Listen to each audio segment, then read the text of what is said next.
आपको लिखवाई जाएगी, वो 35 नंबर की, ठीक है। उसके बाद बेटा आपकी प्रैक्टिकल कॉपी और इंटरनल असेसमेंट जो है उसके मार्क्स हैं।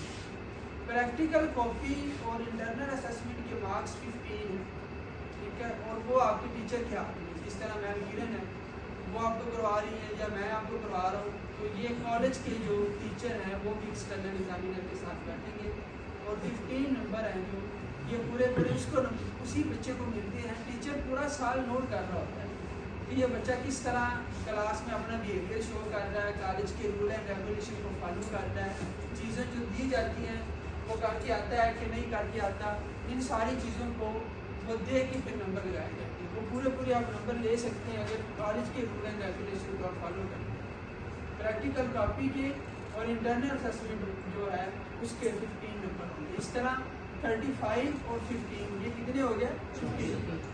बाकी जो 50 है ना वो आपका वाइवा है, ठीक है।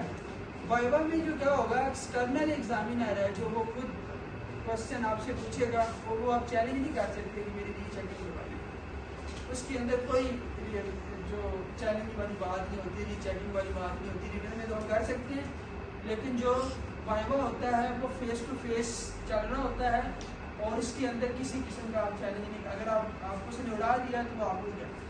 तो जो 50 नंबर का वाइवा है उसमें वो आपके प्रैक्टिकल के रिलेटेड ही चीज़ें पूछेगा, जिस तरह मैंने आपको स्कैटर के एग्जाम्पल वो उसके पास पढ़ा हुआ है उसके बारे में पूछ सकता है, कॉपी में से क्वेश्चन पूछ सकता है, थ्योरी में जो चीज़ें पढ़ के हैं वो पूछ सकता है। उस हवाले से अपने आप को मेंटली प्रिपेयर करके करना है। तो इस तरह 100 नंबर का आपका एक प्रैक्टिकल हो जाएगा। 50 नंबर वाइवा के, 15 नंबर हैं जो आपके कॉपी के और इंटरनल असेसमेंट के, और इस तरह जो बाकी जो 35 नंबर हैं वो आपके रिटर्न की होंगे। मैं आपको बताता हूँ, अगर आप प्रैक्टिकल अच्छे से तैयार करके जाते हैं तो 35 में आप 30 इजीली स्कोर कर सकते हैं, 30-32 स्कोर आप इजीली कर सकते हैं अगर आप अच्छे से करके जाते हैं।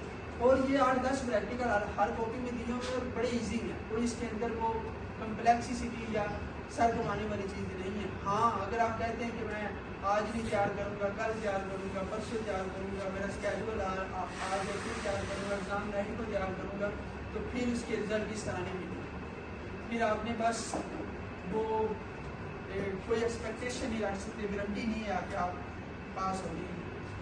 अब जब इंटरनल असेसमेंट आपका जब वाइवा होगा तो वाइवा में वो 4 से 5 क्वेश्चन आपसे पूछेगा, ठीक है। अगर आप 2-3 क्वेश्चन भी दे सकते हैं तो चलो 50 में से 25-30 तो आपके लग जाएंगे।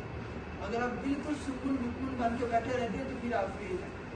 इसी तरह जो रिटर्न है उसको आप अटैम्प्ट करके आते हैं तो आपके 25-30 नंबर आ जाते हैं। तो इन टोटल्स को मिला के ना प्रैक्टिकल के आपके कॉपी के कन्फर्म नंबर, इंटरनल असेसमेंट का वो आपके टीचर के साथ क्या बिहेवियर ये डिपेंड करता है आपके टीचर। तो इस तरह इन सबको मिला के, रिटर्न को मिला के, कॉपी को मिला के और वाइवा को मिला के अगर आपके 50 बन जाते हैं तो फिर आप क्लियर करते हैं। अगर 49-48 भी बनते हैं तो फिर आप फेल, ठीक है। तो अगर 50% है जो इसकी परसेंटेज है, आप अगर पास होना चाहते हैं किसी भी जो प्रैक्टिकल है उसमें, ठीक है। 100 नंबर आपको मैंने डिस्ट्रीब्यूट करके दिए मार्क की कि वो किस तरह होंगे, और 50 वाला जो इसमें से पास है। एनाटॉमी का आज का हमारा जो प्रैक्टिकल है वो ह्यूमन स्केलेटन पे बड़ा इंपॉर्टेंट है।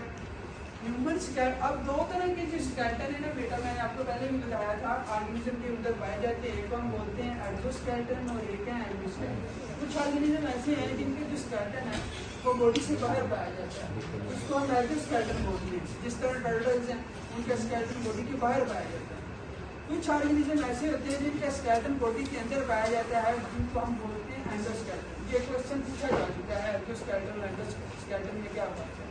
जिस तरह हमारी बॉडी का स्केलेटन बॉडी के अंदर पाया जाता है। तो उसके बाद आपने जो हमारा टॉपिक है स्केलेटन के रिलेटेड जो चीज़ है वो है importance of skeleton in human body. ये भी क्वेश्चन पूछा गया वाइवा के अंदर, और पेपर के अंदर भी ये क्वेश्चन आया हुआ था, ठीक है। इसकी इंपॉर्टेंस क्या है? तो स्केलेटन सबसे पहले हमें क्या करता है, शेप प्रोवाइड करता है। अगर हम अपनी बॉडी में से सारी हड्डियाँ निकाल दें तो बाकी गोश्त का लोथड़ा बचेगा जिसकी कोई स्पेसिफिक शेप होती है, ठीक है।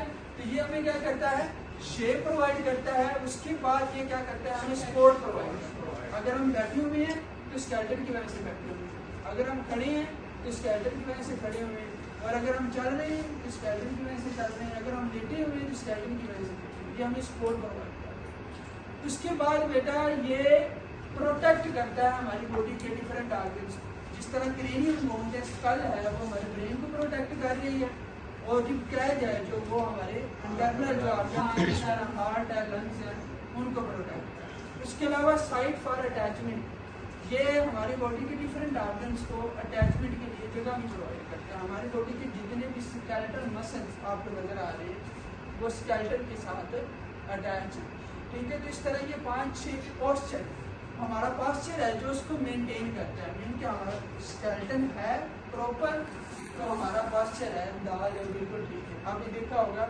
कुछ लोग जिनकी बोन्स फ्रैक्चर कर जाती हैं या वो बोन्स निकाल दी जाती है, तो फिर वो हमारी तरफ नहीं चलती, लड़खड़ा के चलती है। मीन के पोस्चर उनका क्या हो गया, इस तरह हो गया। तो ये 5-6 फंक्शन हैं जो स्केलेटन है हमारी बॉडी के अंदर परफॉर्म करता है, जिनको भी आपको पता होना चाहिए। उसके बाद हमारा जो स्केलेटन सिस्टम है इसमें टोटल नंबर ऑफ बोन्स है जो 206 है। हमारी स्केलेटन सिस्टम के 2 मेन पार्ट्स हैं, एक को हम बोलते हैं एक्सियल स्केलेटन और एक को बोलते हैं पेंडिकुलर स्केलेटन। एक्सियल स्केलेटन है जो ये हमारी बॉडी का जो सेंट्रल पार्ट है उसके अंदर जो चीज़ें आती हैं उस पर मुश्किल है, जिसमें हमारा स्कल है, उसके बाद वर्टिकल कॉलम है और रिब कैप। ये वाला जो पोर्शन है इसको हम क्या बोलते हैं, एक्सियल स्केलेटन। उसके बाद है अपेंडिकुलर स्केलेटन। क्या है अपेंडिकुलर? अपेंडिकुलर का मतलब होता है साइडेड, ठीक है, साइडों वाला, जिसके अंदर हमारे लिम्स आते हैं, फोर लिम्स और हाइंड लिम्स। और थर्ड नंबर पे हमारे गर्डल्स हैं जो अपेंडिकुलर स्केलेटन को एक्सियल स्केलेटन के साथ जोड़ते हैं। इनको हम 1 by 1 डिटेल के साथ डिस्कस करेंगे। सबसे पहले बेटा स्कल है जो उसको हम डिस्कस करेंगे। स्कल उसके पास पड़ी होगी, इसमें से भी वो आपसे क्वेश्चन पूछ सकता है, प्रैक्टिकल में लिखवा सकता है। Write down the name of skull, just write down the bones of four limbs, write down the bones of hind limbs, write down the bones of vertical column. ये क्वेश्चन आ सकता है। नापकिन फिजियोलॉजी के paper में, चाहे वो CME का है, dispenser MLT, RIT, ODT, pharmacy का है, स्केलेटन में से क्वेश्चन हर दफ़ा लगते हैं। अगर सब्जेक्टिव नहीं आता तो ऑब्जेक्टिव आ जाता है, अगर ऑब्जेक्टिव नहीं आता तो सब्जेक्टिव आ जाता है। नोटरी का ये बड़ा इंपॉर्टेंट है। तो इसमें सबसे पहले हमारी वो जो माथे की हड्डी है, जो फ्रंटल बोन आपको फ्रंट पे आ रही है, इसको हम क्या बोलते हैं, फ्रंटल बोन। क्या बोलते हैं, ठीक है। उसके बाद आप आ जाए बैक, इधर जो छत है हमारे हेड की, और इधर भी 2 बोन है, एक लेफ्ट साइड पे और एक राइट साइड पे। इनको हम बोलते हैं पैलेटाइन। क्या बोलते हैं, पैलेट। पैलेट हमारा होता है तो उससे आप इसकी पोजीशन पैलेट के करीब होती है, तो इस वजह से इसको हम पैलेटाइन बोलते हैं। और ये एक लेफ्ट साइड पे होता है और एक राइट साइड। उसके बाद बेटा हमारे जो हेड स्कल है उसकी बैकबोन आ जाती है, जिसको हम बोलते हैं ऑक्सीपिटल। क्या बोलते हैं, ऑक्सीपिटल, ठीक है। इसी तरह आपने लिखनी है, ये फ्रंटल है, ये पैलेटाइन है, लेफ्ट और राइट 2, और ये एक पीछे ऑक्सीपिटल। उसके बाद बेटा हमारी कान पट्टी की बोन है जो कानों वाली साइड पे पाई जाती है, एक लेफ्ट साइड पे और एक राइट साइड, जिसको हम क्या बोलते हैं, टेम्पोरल, ठीक है। उसके बाद हमारी फेस बोन आ जाती है, ठीक है। इस पे भी क्वेश्चन आ सकता है, write down the name of face bone. इसमें सबसे पहले हमारी जाइगो